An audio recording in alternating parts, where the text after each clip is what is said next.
Tá vendo este salão de baile quase pronto? Dá para acreditar que há pouco tempo atrás ele estava assim? O Vale Agrícola de hoje está em Blumenau para mostrar este trabalho de recuperação da estrutura, feita em Enxaimel na década de 20.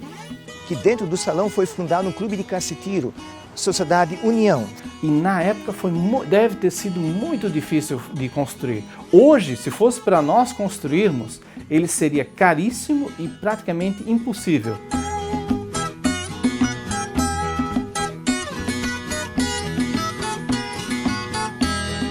Olá, seja muito bem-vindo a mais um Vale Agrícola, um programa de agricultor para agricultor, mas que também pode inspirar e informar você da cidade.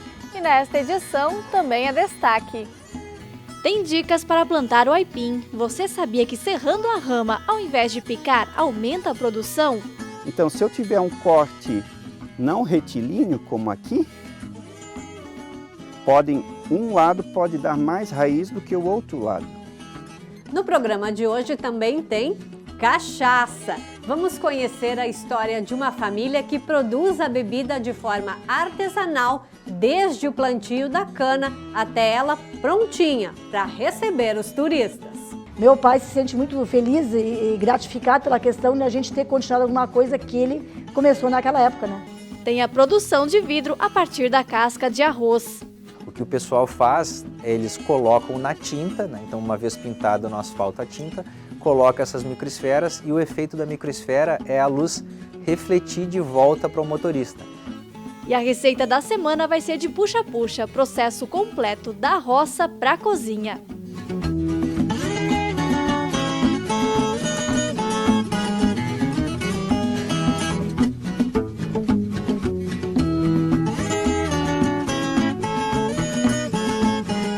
E o chimarrão já está pronto? Pegue sua cuia e fique com a gente. O Vale Agrícola cheio de informação para você está só começando.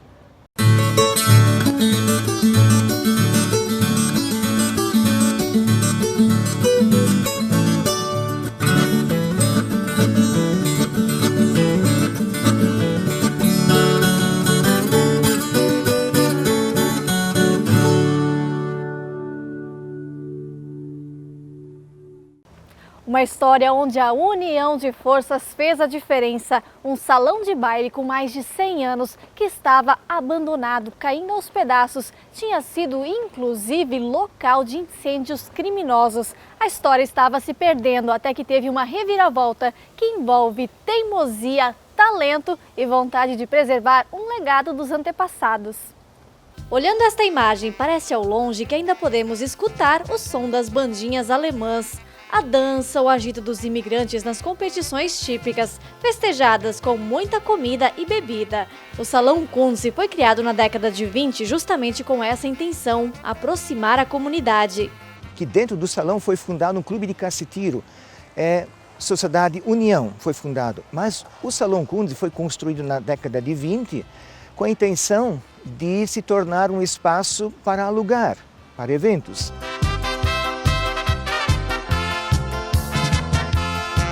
Quem vê o Salão Kunze assim, novamente tomando forma, nem imagina por quantas intempéries que passou esta estrutura. E são as fotos antigas que nos ajudam a contar esta história.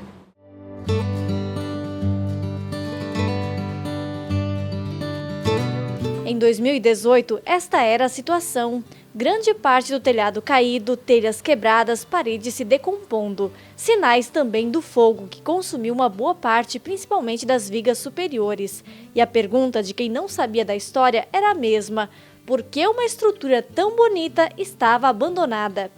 Ele foi construído às margens da estrada que levava para Massaranduba e Jaraguá do Sul.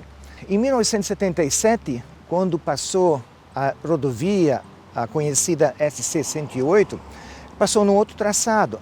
Fizeram um aterro de 20 metros de altura e depois houve desmoronamentos que ocasionaram no salão a infiltração e umidade.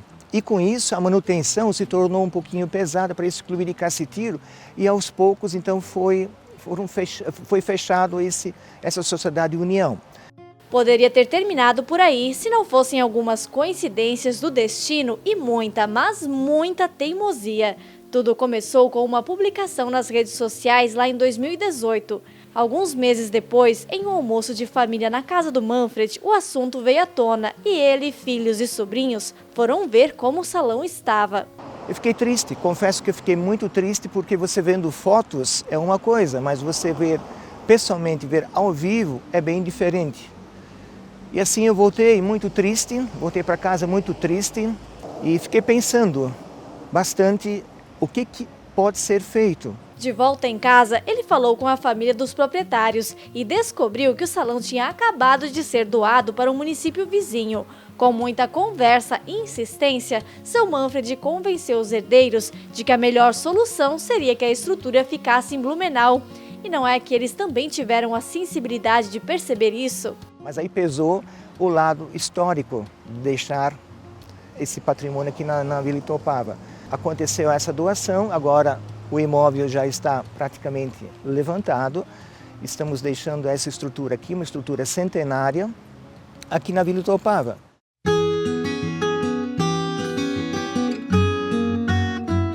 Desmontar o salão foi uma verdadeira operação de guerra e o batalhão é esse que você vê na imagem. A família Foller é uma das únicas do Brasil que trabalha com a construção em Chaimel. Foram 2 semanas retirando, separando o que dava de aproveitar e o que já não tinha mais conserto. Tudo foi trazido para a marcenaria e depois levado para o novo endereço, bem no centro da Vila Itoupava.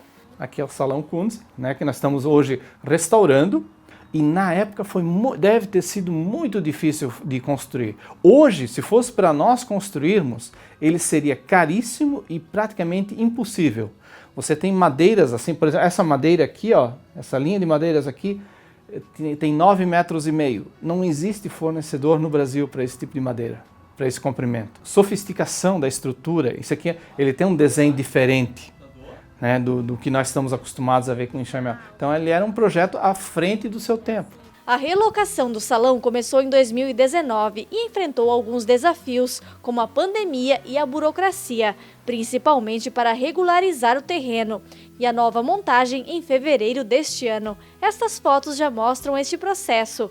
Construção de um fundamento elevado para a circulação do ar e a montagem das madeiras, todas milimetricamente calculadas para o encaixe.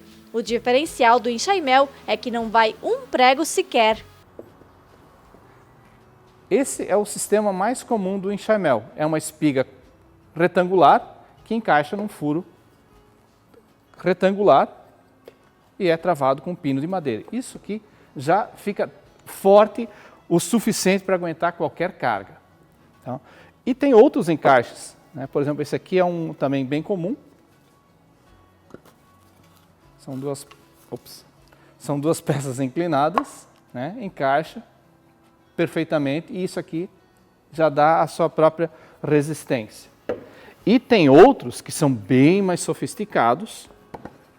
Tem um encaixe em várias faces e depois ainda é travado com uma cunha de madeira. Começa ali. Coloca. O salão que surgiu para reunir as pessoas deve ter novamente este formato. Em breve deve ser feita uma licitação que vai definir quem vai tomar o comando. Aqui deve ser montado um restaurante gastronômico com várias outras atrações culturais no entorno. O trabalho do Paulo Folhos é no sentido de reconstruir o imóvel, garantir a preservação desse patrimônio, mas torná-lo funcional para que ele possa ser utilizado. Então, a nossa lógica aqui é de ofertar para a comunidade um complexo na Vila Itopava, um espaço indutor de turismo, nós já temos aqui ao lado da Cervejaria Feldon. O que ela vai representar para as próximas gerações, quando estudarem aquilo que nós estamos fazendo, foi no sentido de ver um período da história em que a gente conseguiu preservar a cultura, a tradição, um patrimônio que é de todos. Nas próximas semanas deve ser colocado o assoalho de tábuas grossas, também do jeitinho que era antigamente. E dali em diante é só mais um passo para que o Salão Kunze volte a ser o que era.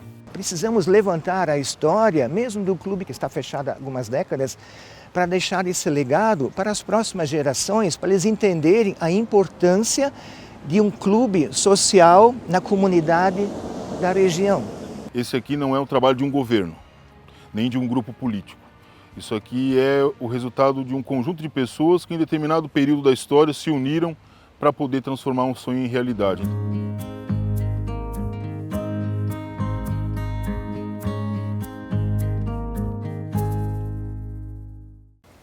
O que era sobra de material em um setor acaba se tornando material em outro. Pesquisadores do Rio Grande do Sul descobriram como fazer vidro da casca do arroz. O Brasil produz cerca de 12 milhões de toneladas de arroz por ano. Desse número, o Rio Grande do Sul contribui com aproximadamente 70% da produção. E um dos desafios do cultivo é o descarte correto da cinza da casca do arroz. Você sabia que dá para produzir vidros com a cinza da casca do arroz? Na fronteira oeste do Rio Grande do Sul, a Universidade Federal do Pampa, a Unipampa, vem desenvolvendo e produzindo esses vidros à base do resíduo há 4 anos.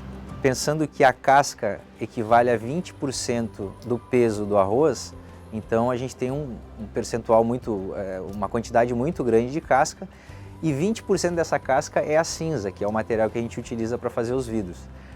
Fazendo uma conta rapidinho, isso aí dá em torno de 400 mil toneladas de cinza por ano. Essa cinza da casca do arroz já vem sendo aplicada em alguns lugares, por exemplo, na borracha, né, na correção de solos, no concreto se utiliza muito isso também. Mas mesmo com essa demanda dessas aplicações, ainda existe muita cinza que está sendo descartada de forma inadequada na natureza. A cinza da casca do arroz é rica em sílica, mesmo componente presente na areia e fundamental para a fabricação de vidros. Essa areia normalmente é retirada de leito de rios, então cria também, por sua vez, uma forte poluição ambiental. Os vidros que nós produzimos aqui são os vidros chamados de borosilicatos, que são também os vidros mais comuns, junto com os vidros de garrafas, os vidro de janelas e aqueles que a gente vê no dia a dia. O projeto foi desenvolvido em diversas etapas, dentre elas a administração de processos químicos para anular cores indesejadas, até alcançar o vidro com a transparência tradicional.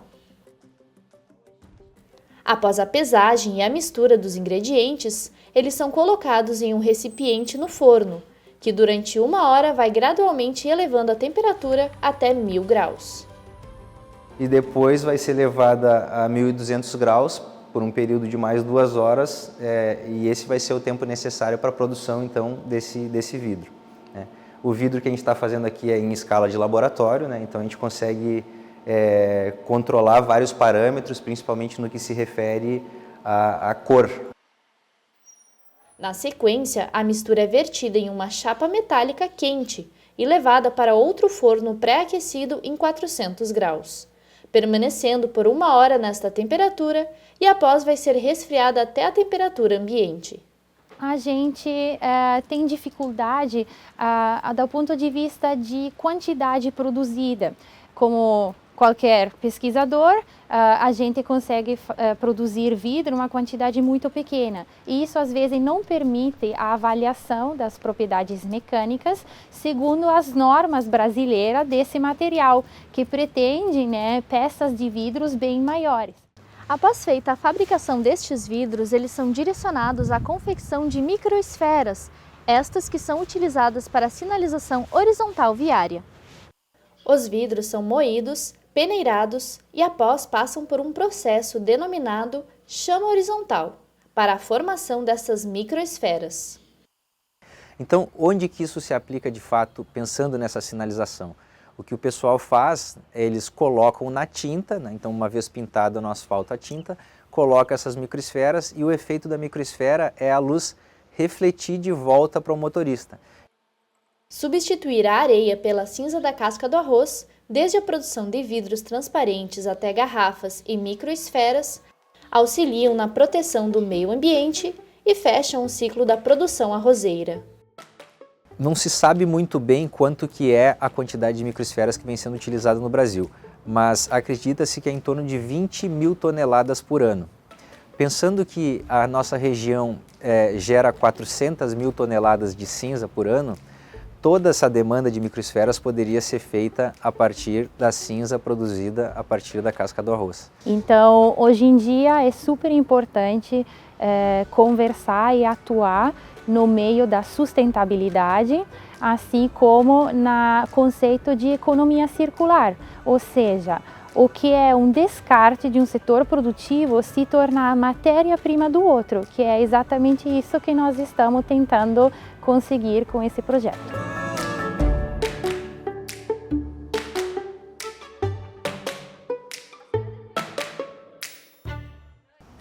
Muito obrigada a você que nos acompanha neste momento pelas redes sociais. Não esqueça de comentar de onde é que você nos assiste. É muito bom ter vocês aqui sempre no Vale Agrícola, que na verdade é uma grande família que ama a agricultura, que ama as raízes do campo. Nós vamos agora para um intervalo curtinho, porque na volta tem a história de uma cachaçaria artesanal. Uma atividade que passou entre as gerações e hoje ajuda a fomentar o turismo. E vai ter dicas sobre o plantio do aipim, o mandioca. Fique ligado que a gente já volta.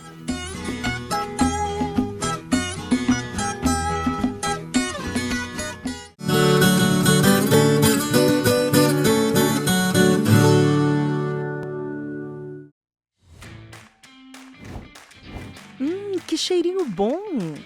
Amor, comprei o fogão de lenha da Fornos Freitas com chapa vitrocerâmica que a gente tanto queria. Além da tecnologia alemã, tem visor vitrocerâmico para ver a lenha queimando, armário superior e ganchos para pendurar. Comprei pelo site www.fornosfreitas.com.br. Lá tem todos os modelos e valores e atendimento pelo WhatsApp 49 3425 2516. Adorei, amor! Olá, amigo produtor! Hoje eu vou te apresentar o Solamo, um adubo foliar desenvolvido para as mais variadas culturas e com nome forte na produção de cebola. Elimina a deficiência de micronutrientes, é de absorção rápida, com efeito em curto prazo e o melhor de tudo, ele tem um precinho que cabe no seu bolso. A diferença é boa, a raiz mais firme, a cebola vem mais viçosa, não dá tanta doença, vem sempre melhor na terra, o uso indico. Se você quer saber mais informações sobre o Solamo, procure a Comercial Agrícola Sumaré em Rio do Sul, na rua 15 de novembro, pelo fone 3521 1215. No campo tem coisas que o tempo não muda, mas tem outras que estão sempre mudando e fazendo crescer a lavoura, o rebanho, a produção. E o Sicoob faz parte dessa evolução, dando apoio, transformando a vida de quem também tem raízes nesse chão. É por isso que cooperar com as mudanças no campo vai ser sempre a nossa maior tradição. Sicoob, somos feitos de valores.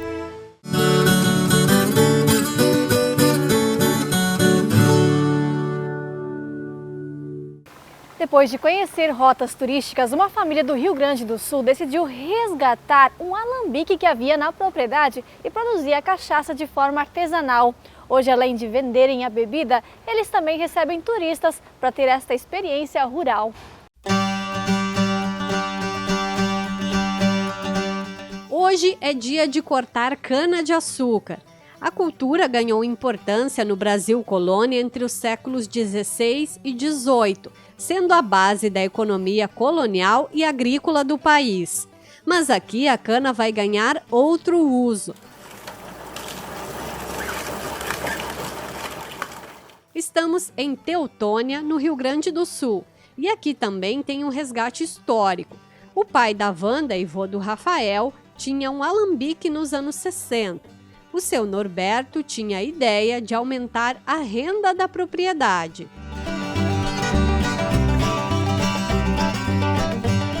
E então, durante 2 décadas aproximadamente, ele tocou um alambique, né? Naquela época ele fabricava basicamente cachaça, e essa cachaça, naquela época também era moenda de bois, né? Carroças que traziam a cana para cá, era uma coisa mais manual. E ele vendia essa cachaça para uma cooperativa que engarrafava em linha Delfina. E depois de muito tempo parado, a nova geração resolveu resgatar a tradição da família. Foi preciso recomeçar do zero e montar a estrutura tudo de novo em 2002. Poucas coisas haviam sobrado, algumas madeiras, alguns tijolos, alguns barris, né? Então o restante foi estaca zero, né? Que a gente começou novamente, né? Mas hoje, assim, a gente percebe que meu pai se sente muito feliz e gratificado pela questão de a gente ter continuado alguma coisa que ele começou naquela época, né? A família faz todo o processo de forma mais natural possível, desde o cultivo da cana sem nenhum tipo de pesticida até a moagem bem artesanal. Também foi construída uma casa em estilo antigo para abrigar o processo de fermentação e destilação da bebida. Tem aspectos que a gente pode dizer que são fáceis, mas na prática são muitos detalhes que a gente forma um todo que deixa isso mais com uma dificuldade bem elevada assim, para a fabricação. Por exemplo?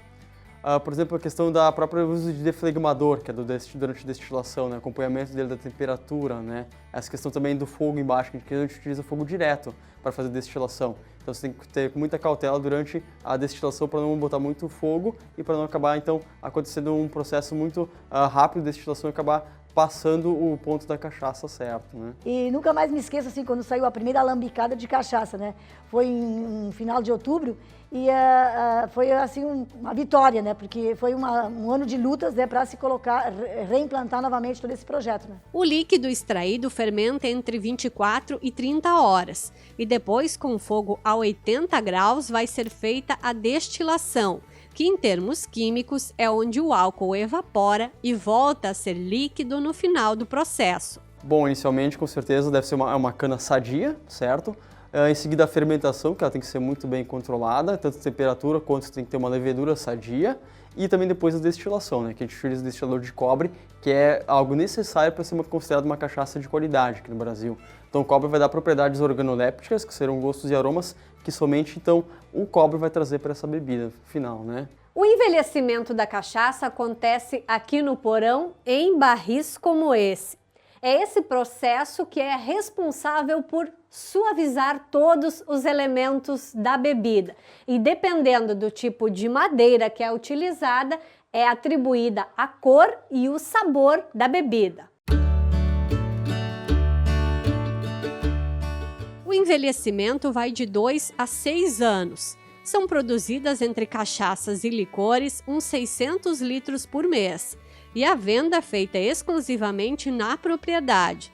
Mas vai devagar, viu? Porque o teor alcoólico fica em torno de 47 graus. Assim, a gente tem bastante pessoas que falam, eu fico com o pé atrás, eu não vou tomar cachaça, né? Licor, não, tem cachaça, não vou tomar, né? Eles acabam degustando, né? Então eles acabam tendo essa conscientização de que o produto cachaça é uma qualidade muito grande hoje em dia, né? Antigamente faziam com certo esmero, mas hoje em dia tem uma qualidade muito mais agregada e também a gente acaba criando uma gama muito diversificada de produtos, que acabam agregando muitos tipos de clientes, né?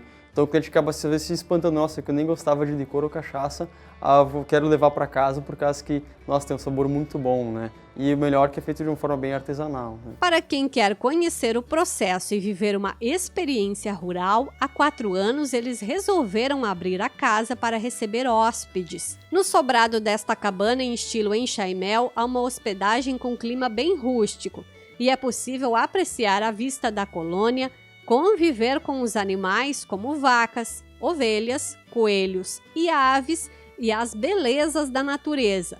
O engenho também pode ser locado para eventos. As pessoas podem vir aqui, a gente faz as visitas guiadas, né? A gente conta como é a fabricação da cachaça, a questão técnica, a parte histórica, como se originou a cachaça no Brasil, né?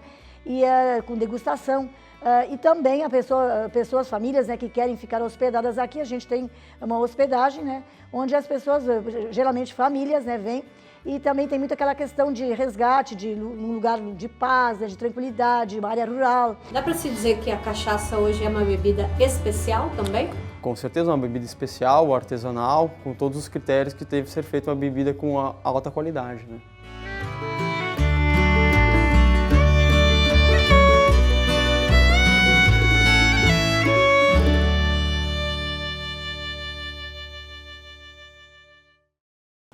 E agora vai ter dica com uma coisa que eu aposto que tem muita gente que não sabia. Serrar a rama do aipim faz ela ser mais produtiva do que picando a facão. Esta e outras dicas você confere agora.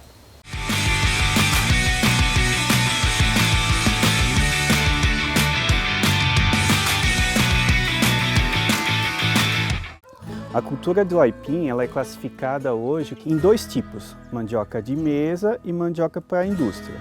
A mandioca para a indústria, hoje o objetivo é para a produção de féculas, farinhas. E a mandioca de mesa, aí sim, ela é usada no fator comestível, para alimentação. Então, vamos para algumas dicas. Quando coletar a rama? Significa essa parte do aipim, a parte aérea do aipim. Coletar a rama entre os meses de abril e maio. Lá na roça, coleta sua rama, seleciona as ramas com maior produção, sem doenças, sem ataque de insetos, fungos. E aí você acomoda essa rama debaixo de uma árvore. Uma arquitetura foliar bastante densa para que não ocorra geada. Você pode colocar uma lona preta sobre elas, mas não que tampe ela na totalidade, apenas a parte aérea. E aí você vai ter uma transpiração da rama e não faça com que não tenha apodrecimento. E o resto da roça? Culturalmente, as pessoas cortam as ramas para depois estimular nova brotação. Esse corte não se faz lá no mês de abril, maio. Geralmente, final de julho, início de agosto, um pouco antes da brotação, da nova brotação, considerando que o aipim vai ficar mais um ano a nível de campo. Por que isso? Porque a questão do corte estimula a nova brotação. E se for muito cedo, estimular a brotação faz com que possa ocorrer nova geada e tenha a morte dessa brotação. Então, quando for plantar a nova lavoura de aipim, você tem que levar em consideração vários aspectos, principalmente a questão da escolha do local. A escolha do local geralmente se faz onde há uma maior exposição ao sol. Áreas do terreno da propriedade onde tem a maior exposição norte, ou seja, maior insolação. Por que isso? O aipim ele é de clima quente, então essa exposição solar maior faz com que tenha maior produção e também uma menor incidência de doenças, pragas e que ele venha mais rápido e tenha aipim de ano. Qual que é o espaçamento do novo plantio? Pelo menos 1 por 1. Tem-se o hábito de plantar um pouco mais perto, só que esse hábito ele é inconveniente na questão da produção, porque você limita a área foliar, limita a questão de insolação e aí a produção por planta é menor. E aí como fazer a muda de aipim?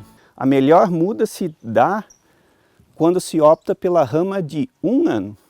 Por quê? Porque essa proporção aqui é de 50%, medula e o material mais lenhoso. Essa parte da medula é a parte na qual a planta, ao germinar, ela se alimenta. Então, por isso que tem que ter uma boa reserva nutritiva, no caso a questão da medula, para ter uma boa germinação, vigor e não ter atraso no ciclo produtivo. Aí você tendo a rama, geralmente é a parte central da planta, nem tão no início da planta, nem tão no ápice da planta, geralmente a região média da planta. Temos que olhar se as gemas estão viáveis, no caso aqui as gemas estão viáveis.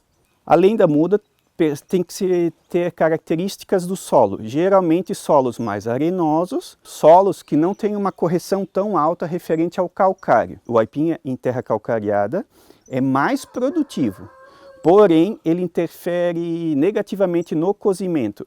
Como popularmente digo, terra de calcário, o aipim não cozinha. No fazer a muda, geralmente o agricultor usa o facão. Pode-se utilizar, mas desde que o corte seja retilíneo. Por quê? Se usa uma serra, usa-se uma serra para que tenha uma uniformidade nessa lesão. Onde sai esse líquido, chamado popularmente como leite, ali na fisiologia se chama como câmbio. E ali é a diferenciação do tecido para se obter o crescimento das raízes. Então, com o aspecto escuro, aqui a diferenciação dessas células vão ser em raízes. Então, se eu tiver um corte não retilíneo, como aqui, um lado pode dar mais raiz do que o outro lado. Plantou o aipim, qual época? Final de setembro, início de outubro. Na adubação de base, pode-se colocar em terra na qual não se tem análise, 25 gramas por pé, mas não no ato do plantio, uns dias após, na parte superior do berço, ou chamado cova. Por quê? Porque esse aipim, a salinidade do aipim pode cegar, ou seja, queimar a produção de raízes. E é por isso que não se coloca junto na cova ou berço como queira. Aí se planta o aipim. Qual profundidade? A profundidade média, geralmente solos arenosos um pouco com maior profundidade e solos argilosos um pouco menos de profundidade. Por quê? Por causa da questão da umidade. Então se coloca aí em solos argilosos em torno de 4, 5 centímetros e solos arenosos opta-se em profundidade maior. Plantado o aipim, aí tem-se uma adubação aos 45 e aos 60 dias à base de nitrogênio, geralmente umas 25 gramas por planta. Nos meses de novembro, dezembro, janeiro, dependendo da região, geralmente dezembro, janeiro, é recomendado fazer uma adubação de nitrogênio, mas muito mais potássio. Por quê? Quais são os nutrientes que o aipim exige? Ele exige potássio, nitrogênio e cálcio. Por que em terra calcareada dá tanto aipim? Em função do cálcio e magnésio, 2 nutrientes que o aipim é exigente. Então você pode colocar outras fontes que não seja calcário para compensar essa exigência de cálcio e magnésio. Ou seja, formulações comerciais 12012, 15015, cuidar com anos secos para que não seja muito perto do berço ou cova, como queiram, para a questão da queima das raízes, faz com que tenha uma maior produção de raízes. E também auxilia na questão das raízes com menos entrenós, com menos anéis, porque cada anel desses que está na raiz de aipim foi algum estresse. Aí vem a questão, qual o melhor aipim a ser utilizado? Qual o melhor aipim para cozinhar? Isso é algo bem discutível, mas digo eu que o melhor aipim é aquele que melhor se adapta à propriedade e aquele que entra no paladar do produtor ou do consumidor. Porque se tem aspectos históricos e culturais em função do aipim, e isso é bem consolidado entre a população. Vivendo e aprendendo, descobri que fiz errado a vida inteira, mas nada melhor do que ter informação técnica para a gente entrar no prumo e produzir mais, que é o que importa. Nós vamos agora para o intervalo curtinho e na volta tem receita de puxa-puxa. O corte da cana na lavoura, lavação, moagem, a garapa que vai para o tacho, primeiro até o ponto de melado e depois deste doce, que faz parte da tradição brasileira.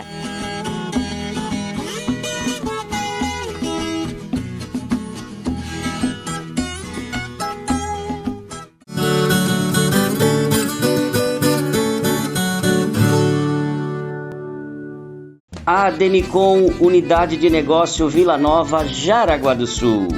Traz consigo experiência e credibilidade de quem é especialista no mercado de consórcio há mais de 30 anos, consolidando-se assim como a maior administradora independente de consórcio do Brasil. Consórcio de imóveis, veículos e de serviços, casas, apartamentos, sítios, carros, motos, frotas, máquinas e equipamentos para o agronegócio, construção civil e muito mais. Faça um investimento seguro e garanta o seu futuro. O consórcio é o melhor negócio. Venha para a Unidade de Negócios Ademicon Vila Nova, em Jaraguá do Sul, na rua 25 de julho 278. Fone WhatsApp 47 3202 2460. Acesse as páginas sociais e o site e faça uma simulação hoje mesmo. A conquista dos teus sonhos começa na Ademicon Consórcio e Investimento. Do que é feita a cooperação? É feita de união. E do que é feita a união? Essa é feita de confiança. Confiança, este bem valoroso que, com o tempo, torna-se ainda maior, mais forte e produtivo. E a gente sabe bem disso, porque já são 50 anos que cultivamos a confiança dos associados, clientes e colaboradores como nosso maior patrimônio. Cooperativa Cravil, 50 anos. Uma história de confiança. A qualquer hora do dia eu tomo meu chimarrão, com a viola de ouro, erva pura do rincão. Colhida e industrializada, mantendo o padrão e a essência, viola de ouro, o sabor é duradouro, tem o verde da querência. A suprema, a vácuo, a tradicional e a sem açúcar. Viola de ouro, dá prazer e não desgosto. Nativa de qualidade, um chimarrão bom de verdade. Até no ronco tem gosto.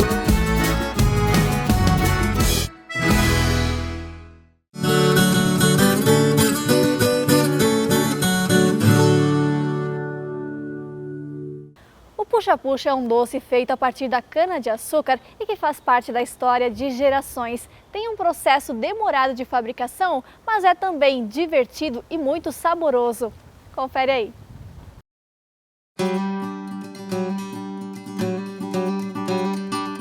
Então hoje a gente vai fazer puxa-puxa e para começar a puxa-puxa, a receita começa lá na roça.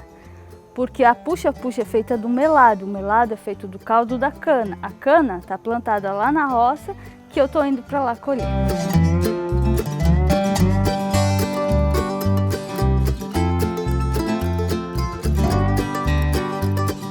Vamos cortar a cana então?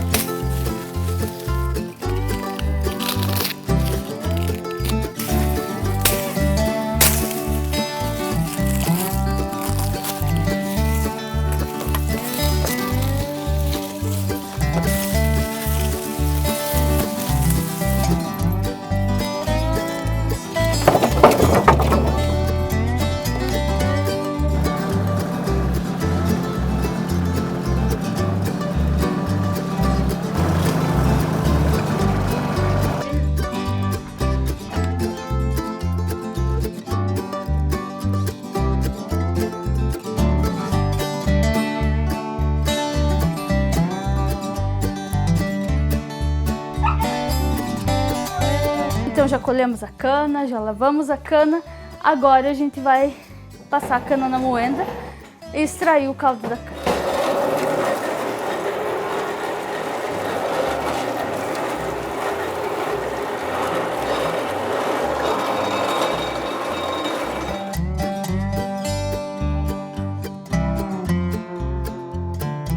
Então a cana já foi colhida. Passou por alguns apertos, a gente extraiu o caldo de cana, então na moenda. Agora eu faço isso sempre. Eu coo, passo numa peneirinha e um paninho de algodão em cima, porque dele sai mais a sujeira, né? 9 litros eu vou colocar para essa receita de puxa-puxa. Lógico, se eu fizer de 9 litros, ela vai dar uma puxa bem grande. Eu posso dividir, fazer aos poucos, mas eu vou colocar aqui 9 litros. Aqui mede 1 litro, então eu vou colocar 9 jarras dessas, cheias.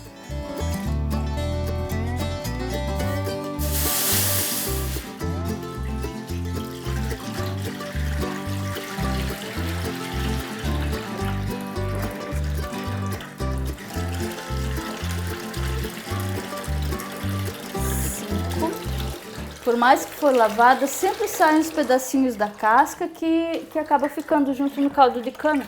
Por isso que é bom coar ela. 6. 9 litros de caldo de cana. Se fosse só melado, daria quase 2 quilos de melado. Mas a gente vai fazer puxa-puxa. Aqui, lógico que sai primeiro o melado, eu vou ferver. A cana é uma coisa, tá na nossa história, é uma coisa muito mágica.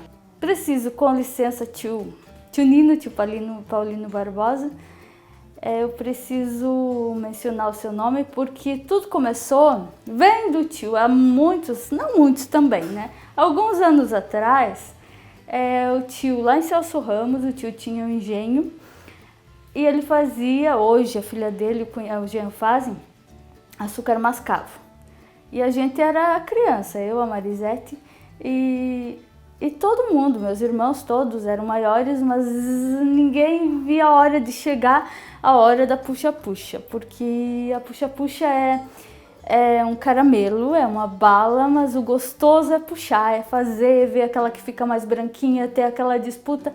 Então a hora da puxa-puxa era a hora mais esperada. Aqui tá o caldo de cana ainda frio, vamos botar fogo. Ele demora assim 9 litros até ficar o ponto do melado para depois fazer a puxa-puxa.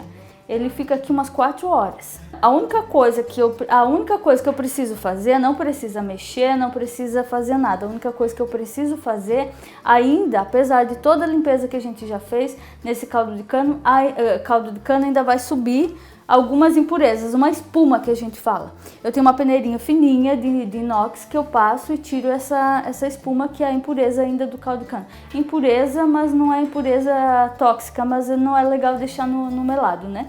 Então, fervendo, ainda vai aparecer aquela espuma, eu vou tirar. Vai ferver, vai ferver, vai ferver, vai enxugar até se transformar no melado. Mas em média umas 4 horas aqui de fogo. O fogo, quanto mais fogo, melhor. É fogão a lenha, então não tem muito assim dizer, mas quanto mais fogo, tem que meter fogo.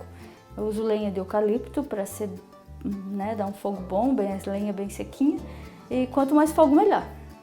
Não tem assim, muito fogo, não. Quanto mais fogo botar ali, melhor. Quanto mais rápido fizer, mais bonito vai ficar o melado. Lógico que a puxa-puxa também vai ficar mais bonita.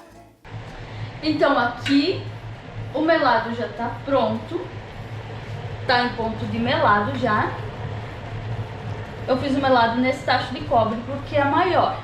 Mas agora a puxa, eu vou mudar para uma panela mais pequena só para ficar um pouco mais fácil de dar o ponto nela e depois botar despejar nas formas. Então aqui eu vou colocar mais ou menos umas 3 conchas, não bem cheia. Ele vai dar umas 700 gramas, mais ou menos, um vidro de melado que eu faço para venda. Só para não ser uma puxa muito grande, para a gente conseguir manusear ela. Mas aqui com 9 litros, então com 9 litros de caldo de cana, eu consigo fazer tranquilamente umas, desse tamanho, até umas 3 puxa-puxa. Então agora vai ferver mais um pouco para dar o ponto, então, do açúcar, que o ponto do açúcar seria o ponto da puxa-puxa. Algumas experiências que eu já fiz o ano passado, lógico que não é como fazer no engenho, né? Mas algumas experiências que eu fiz aqui na cozinha, despejar a puxa-puxa numa forma de alumínio, açucarou as que eu fiz. Então, não sei se pela temperatura ou porquê, não deu certo. Daí na forma de marinex, na forma de vidro, deu certo. Então a gente vai agora untar com manteiga a forma para ela não grudar. Depois fica até um gostinho de manteiga na puxa e fica bom também. Eu vou untar as duas, que daí a gente pode até despejar nas duas, ela esfria um pouquinho mais rápido. Aqui então eu vou dar o ponto de açúcar, que é o ponto da puxa-puxa. Ela vai ferver mais um pouco. Eu não vou mexer aqui muito para ela não virar açúcar. Deixa ferver sozinho. Porque se mexer demais ela pode daí açucarar, né?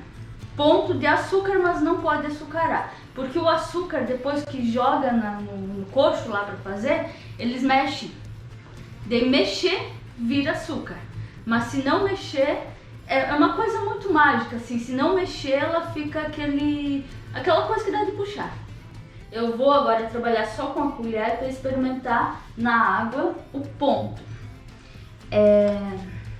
Vamos experimentar, vamos ver se já vai estar bom. Tem que botar o melado na água e ele tem que fazer barulhinho esse é o barulho da colher, um barulho de balinha que quebra. Ainda não, só mais um pouquinho.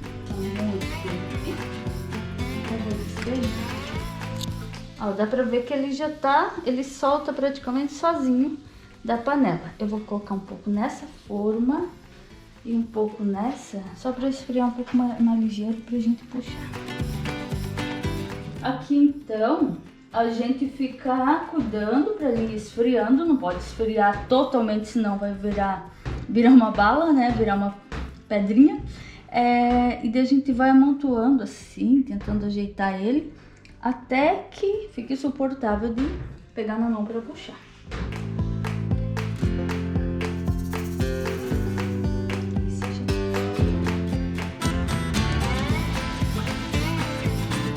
O segredo, agora para ficar uma puxa bonita, é puxar. Puxar sem dó, nem piedade, até fazer calo nas mãos, mas para ficar branquinho.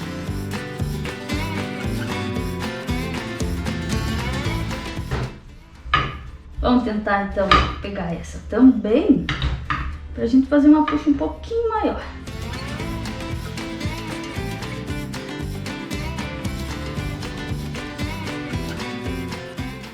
Eu vou dar uma opção que deixa um sabor um pouquinho diferente, colocar coco aqui para puxar. Então, metade dessa puxa eu vou deixar ela assim, com sabor tradicional. E metade dela eu vou misturar coco ralado pra gente ter a opção de puxa-puxa com coco. Então, eu vou deixar aqui rapidinho. Eu vou preparar aqui essa que eu vou deixar tradicional. Eu vou deixar ela mais fininha para depois a gente quebrar e fazer balinhas.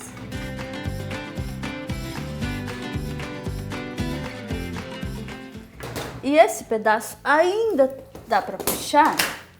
Eu vou colocar um pouco de coco. Então a gente puxa até que tiver força e até que ela tiver que dá para puxar. Que tiver molinha, a gente vai puxando ela e quanto mais puxa, mais branquinha ela vai ficar. Agora eu já vou moldar ela. Girando, fazendo um caracolzinho. É uma opção, lógico, cada um deixa como quer, pode deixar grande, quebrar os pedaços depois, mas assim fica mais fácil depois de cortar e fazer balinhas.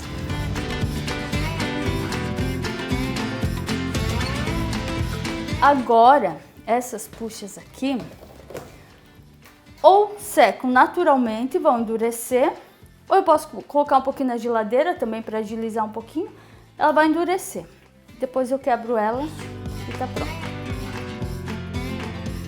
Então agora a gente já percebe que a puxa-puxa esfriou, virou caramelo, virou balinha, a gente vai quebrar os pedacinhos. Eu pego uma faca e com as costas da faca é só bater.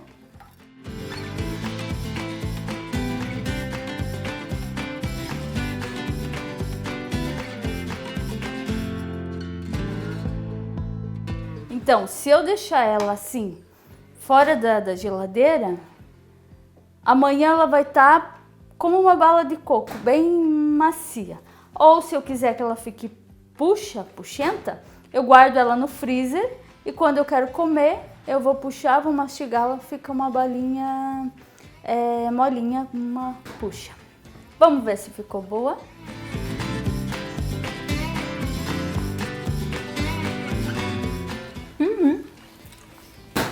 Muito boa.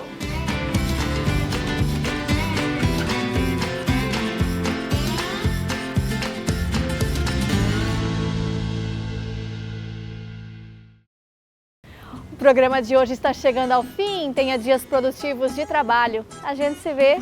Até mais.